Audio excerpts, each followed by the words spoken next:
국민의힘 혁신위원회가 1호 혁신안을 내면서 본격적으로 활동 시작하고 있습니다. 앞으로 어떤 계획과 혁신안이 추가로 나올지 국민의힘 혁신위원 한 분 전화로 연결해서 자세한 이야기 들어보겠습니다. 국민의힘 오신환 혁신위원입니다. 안녕하세요. 네, 안녕하세요. 오신환입니다. 네, 오랜만입니다. 네, 오랜만입니다. 예, 혁신이 구성된 지 한 일주일 정도 돼 가는 거죠? 네, 그렇습니다.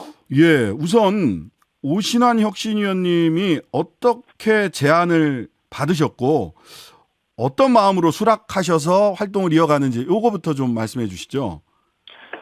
여러 루트로 혁신위에 참여를 해보지 않겠냐라는 여러 제안들이 있었고요. 사실 아시다시피 혁신위가 그동안 여야 할 거 없이 이 권한 없는 혁신위를 통해서 제대로 된 성과를 내지 못하고 늘 분란만 일으키고 끝났던 경험들을 가지고 있잖아요. 네네. 저도 사실 굉장히 우려스러운 목소리를 내왔던 바라 사실 좀 고사했었습니다. 근데 다만 인요한 위원장께서 발표 전날 직접 전화가 와서 그분이 가지고 있는 앞으로의 혁신 방안이나 또 본인의 혁신 의지들을 제가 오랫동안 통화하면서 확인을 했고요. 예, 그 이후에 결심을 하고 정말 절박한 마음으로 참여를 하게 됐습니다. 예. 네. 좀 뒤에서 여쭤보려고 했는데 지금 항상 혁신위원회가 권한이 불분명했다라는 말씀을 모두에 하셨기 때문에 이걸 바로 한번 여쭤볼게요. 혁신이 권한이 어디부터 어디까지입니까? 전권, 무서울 정도로 정권을 받았다라고 인요한 위원장이 말씀을 하셨었는데 당대표의 권한, 대통령의 권한은 월권이다. 거기까지 가면 또 이렇게 얘기를 하신단 말이죠. 혁신이 권한이 어디부터 어디까지입니까? 아시다시피 이제 이 혁신위의 활동 자체가 갖고 있는 당내에서의 어떤 규정은 결과적으로 당내 혁신 기구입니다. 그러니까는 당 대표가 최고위의 의결을 거쳐서 만든 특별위원회의 형태를 띠고 있거든요. 네. 그리고 의사결정 구조를 갖고 있지도 않고요. 네. 그래서 저희가 1호 안건으로 대사면을 제안하는 것도 네. 당 지도부에게 전달하는 수준인 것이죠. 다만 당이 지금 풍전등화 위기의 상황 아닙니까? 그래서 네. 모든 당 구성원들 또 국민들이 이 국민의힘에 바라는 마음이 지금의 상태에서는 안 된다. 이래갖고 되겠냐라는 그런 어떤 강한 압박이 있기 때문에 네. 그런 절박한 마음들을 통해서 당이 변화될 수밖에 없는 그런 과정을 만드는 것도 혁신위가 해야 될 일이다. 저는 이렇게 생각하고 있습니다. 그러면서 말하자면 수직적 소위 대통령실과 당의 수직적 관계라든지 공천 개혁, 제도적 방안 이런 거는 혁신위에서 결국은 못 건드리는 거 아니냐. 그게 혁신위의 기본적 한계 아니냐. 이런 비판도 있습니다. 이 부분 어떤가요? 그러면 아무런 내용 없는 혁신위로 끝나게 되겠죠. 저는 그것이 가장 근본적인 변화를 요구하는 목소리라고 생각하고요.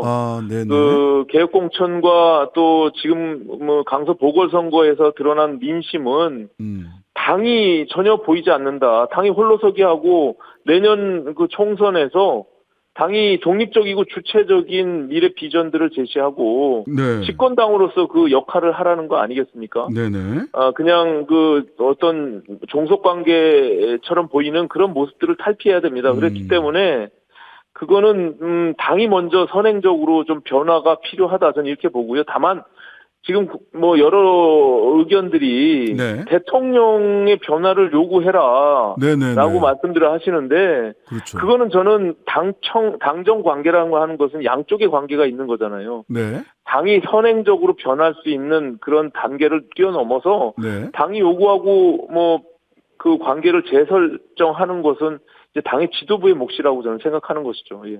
근데 지도부가 그런 목소리를 대통령실을 향해서 선제적으로 변화하면서 내야 된다. 이제 이렇게 지금 해석을 해도 되는 건가요? 지금 오전 의원님 말씀을?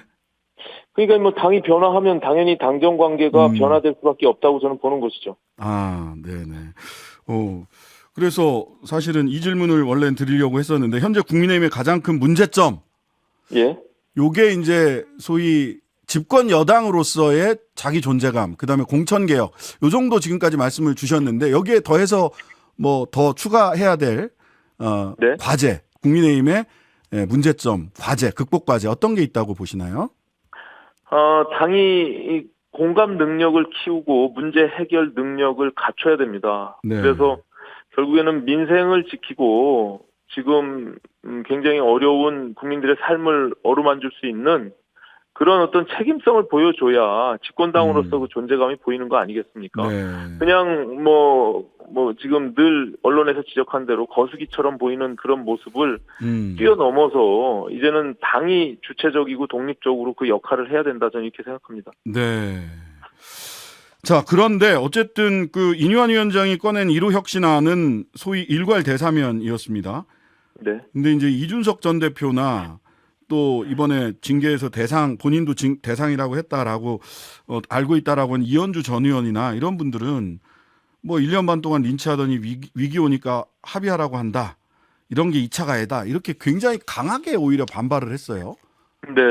예, 어떻게 이준석 대표의 이 전 대표의 이런 반응 어떻게 평가하십니까? 이준석 전 대표는 그 지난 윤리위의 징계 과정을 본인이 수긍할 수 없는 상황 아닙니까? 그래서 네. 그런 불쾌한 감정을 가질 수도 있다 이렇게 생각합니다. 근데 다만 저희가 네. 그것을 무슨 아량을 베풀거나 시혜를 베풀려고 하는 뭐 그런 단순한 의도가 아니라 저희는 국민 통합의 과정으로 가는 그 길목에서 당내의 통합도 이루지 못하는 다면 네. 어떻게 이 잃어버린 여의도 정치, 실종된 여의도 정치를 회복할 수 있겠느냐라는 측면에서 대통합으로 가기 위한 대사면을 전제로 저희가 1호 안건을 채택한 것이고요. 네. 그 이후에 어떻게 어느 규모로 어떤 절차로 어떻게 사면을 할 것이냐라는 것은 이제 당 지도부의 몫이고요. 네. 네, 혁신위가 그렇기 때문에 이런 혁신안이라고 하는 것들을 던져냈을 때 네. 지도부가 그것을 얼마만큼 국민의 눈높이에 맞게 수용하고 실천하느냐 그 모습을 통해서 저는 당이 변화된 모습을 국민들이 읽어낼 것이다 이렇게 판단합니다. 결과적으로 혁신위는 특별기구 자문기구이기 때문에 정치적 책임은 대표단과 최고위원회에 있다. 그렇습니다. 이제 그것을 이뤄내지 못하면 우리가 강서 보궐 이후에 지도부에 대한 여러 가지 질타들이 여전히 그 숙제로 남을 수밖에 없고 내년 총선을 과연 치러낼 수 있겠느냐 이런 문제 제기가 또다시 불거질 수밖에 없는 것이죠. 그 지도부가 그럴 의지가 있어야 되는데 어떻게 직간접적으로 소통은 좀 많이 해보셨나요? 그리고 의지가 있어 보이는가요? 지금 당내 구성원들 누구나도 지금 혁신의 대상이며 또 그 절박한 마음들을 갖고 있습니다. 저를 포함해서 마찬가지고요. 네. 이 당이 변화하지 않으면 모두가 다 함께 죽는다는 그런 절박한 심정을 갖고 있기 때문에 저는 그 힘으로 당이 변할 수밖에 없다 이렇게 생각합니다. 알겠습니다. 자, 인유한 혁신위원장 오늘 아침에 2호 혁신안의 방향을 희생이라고 화두를 던졌습니다. 그러면서 국회의원 불체포 특권 폐지, 면책 특권 폐지, 지역구 다선 제한, 특히 영남 중진 수도권 차출론 이런 등의 이야기들이 쭉 나오고 있는데 어떤 게 구체적으로 지도부의 제안이 될까요? 일단은 혁신이라고 하는 거는 기존의 기득권과의 싸움 아니겠습니까? 네. 모든 걸 내려놓고 뭔가 변화된 모습을 찾아 나가기 위해서는 저는 그 진통 없는 혁신 그리고 희생 없는 혁신은 아무런 의미가 없다 이렇게 보여집니다. 그런 큰 틀에서의 방향성을 인유한 위원장께서 말씀하신 거고 지금 사회자께서 말씀하신 그런 여러 가지 구체적인 안들은 저희가 혁신위에서 구체적으로 논의해 본 바는 없습니다. 그래서 오늘 이제 9시에 화상회의가 준비되어 있고요. 네. 금요일 날 또 저희가 그것을 추가적으로 논의를 한 후에 과연 두 번째 저희가 당 지도부에 건의해서 우리 당이 어떤 모습으로 변화해야 될지를 오늘 그리고 금요일 날 논의가 될 것으로 생각됩니다. 네. 특히 영남 중진 수도권 차출론, 소위 영남권 스타 의원들 관련해서 그 김기현 대표도 혁신위에서 아직 제안한 바 없다. 정식으로 제안 오면 말할 기회가 있을 것이다. 라고 하면서 말을 아꼈고 기자들은 좀 불쾌해하는 것 같다. 라고 하는 얘기도 하거든요. 이거 현실화 될 수 있는 겁니까? 영남권 중진 의원 수도권 차출론. 그 구체적으로 뭐 영남권의 의원들이 서울 수도권으로 출마해야 하느냐 마느냐 이런 문제보다도 네.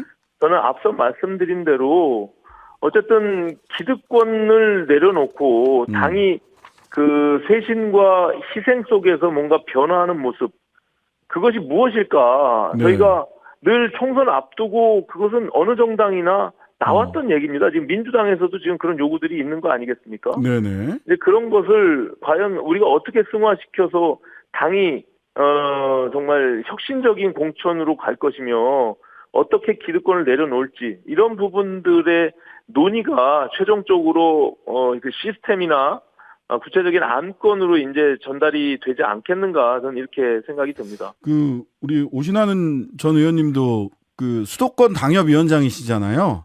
네네. 광진갑인가요? 광진을입니다. 광진을 수도권 당협위원장이신데 김재섭 도봉갑 당협위원장님은 영남권 중진이 온다고 수도권에 도움이 된다는 건 누구의 생각이냐 이렇게 네. 반문하시더라고요. 아니 저도 막 같은 생각입니다. 같은 생각이세요? 예, 전국적인 무슨 대중적 인지도나 예. 그리고 영남권의 그 의원들이 추구하고 있는 지향이나 이런 것들이 이 수도권 민심에 맞아야 되는 것이지. 네. 그냥 무조건 뭐 영남권의 중진 의원이라고 해서 서울의 험지에 출마하라고 하는 것은 그거는 뭐 경쟁력을 오히려 약화시키는 것이고 서울의 유권자들을 무시하는 저는 행태라고 생각을 하고요. 네네. 다만 앞서 말씀드린 대로 큰 틀에서의 그런 어떤 희생 그리고 기득권의 내려놓음 이런 것을 전제로 해서 말씀드리는 겁니다. 그래서 네.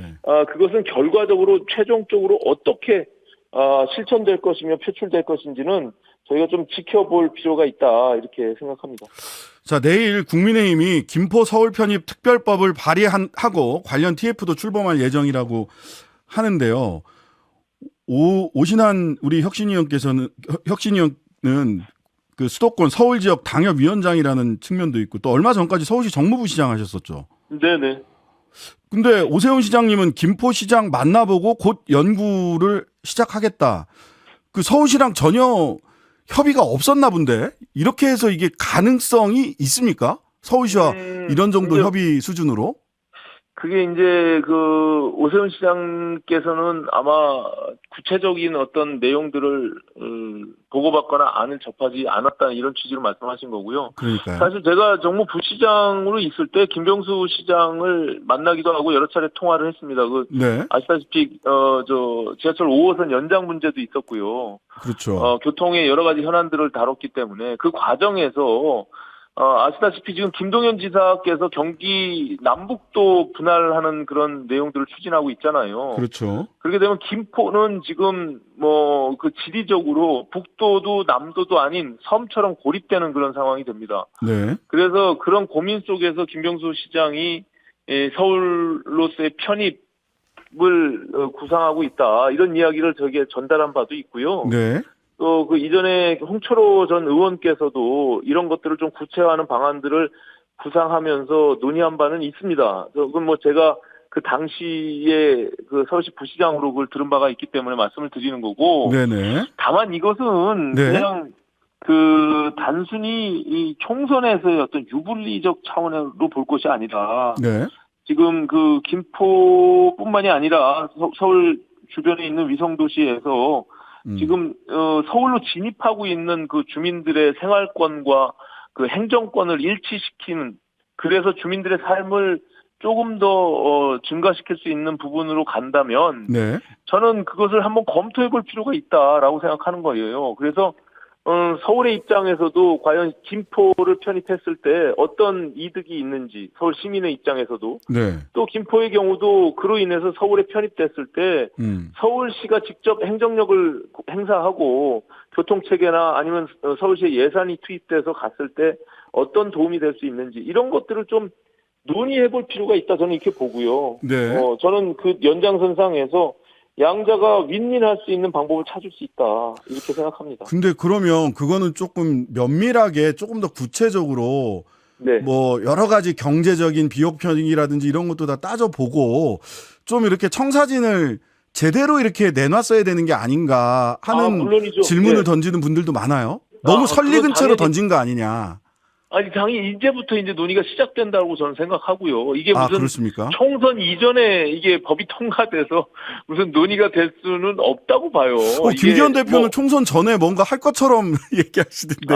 지금 뭐 좀 거대 야당이 지금 다수를 점하고 있는 상황에서 네.